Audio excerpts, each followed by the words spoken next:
Nagsampa ng ethics complaint ang isang women's rights group laban kay Senadora Pia Cayetano kaugnay sa pag-post niya ng spliced video ni House Prosecutor Shel Jokno sa impeachment trial ni Vice President Sara Duterte.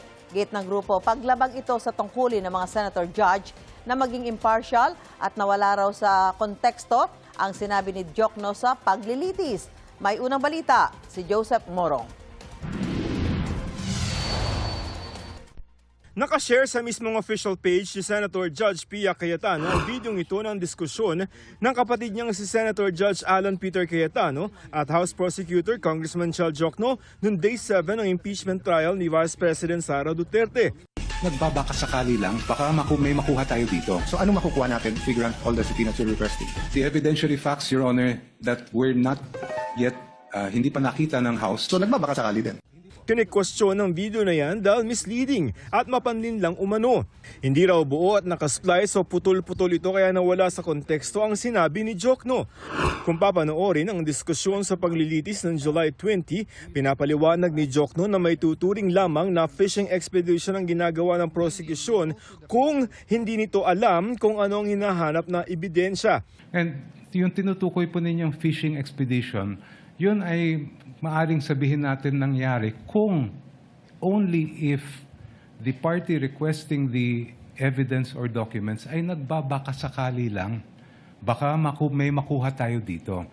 In our case, I have to disagree that there was any sort of fishing expedition because based on what the Committee on Justice and later the plenary of the House found was sufficient, there was enough cause to proceed with the case.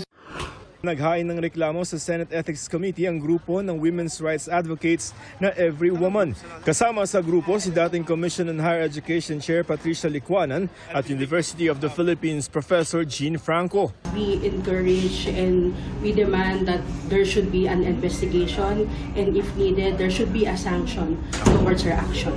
Sa sulat na ibinigay ng Every Woman kay Senator Tito Soto, chairperson ng Senate Committee on Ethics at Privileges, sinabi nilang sa pagtanggal ng eksplanasyon ni Jokno na may tsak silang mga bank accounts na gustong ipasabina, pinalabas daw ng senadora na humihingi ang prosekusyon ng record nang walang ebidensya. Naglagay pa raw ng text na nagbabakasakali lang at walang mga ebidensya pero nag-aakusa na. Sabi pa ng Every Woman, paglabag daw ito sa tungkulin ni Cayetano bilang abogado at Senator Judge na kanyang pinanumpaan. At higit daw sa lahat, nakasisira ito sa kumpiyansa ng publiko sa impeachment court bilang patas at may integridad. Hinihingan pa namin ang reaksyon sa Senadora Cayetano. Bago ang paghahain ng reklamo laban sa kanya, natanong namin ang Senadora tungkol sa issue. Would you like to comment on sa issue niyo kay Jokno? Why? Ma'am, walang comment sa Jokno? I mean, ma'am, sinasabi nila it's not being fair? Nauna namang pinalagaan ni Jokno ang kontrobersyal na video at binigyang diin na hindi sila nagbabakasakali lamang. Hindi yon yung sinabi ko nung nag-hearing kami. Hindi ako nagbabakasakali lang. What took place in the hearing, yun dapat sana yung naging subject ng anumang post on social media. Ayon kay Ethics Committee Chair Soto, hiwalay daw ito sa impeachment court.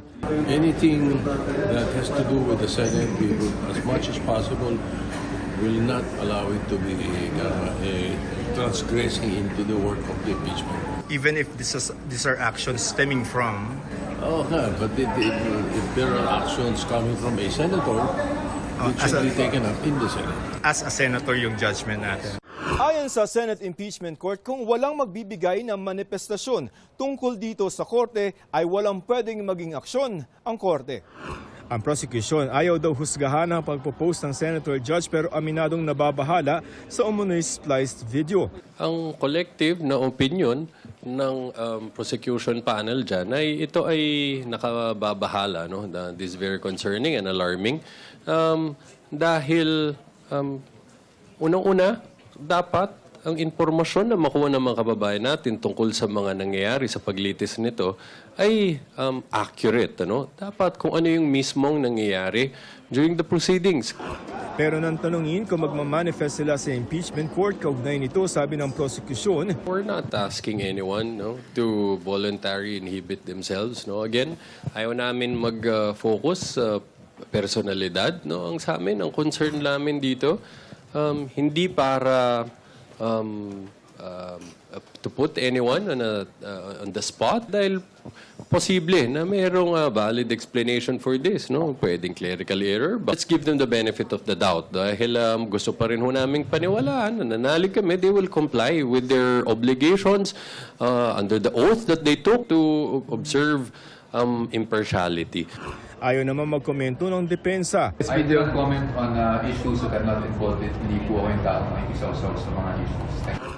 Ito ang unang balita, Joseph Morong, GMA News.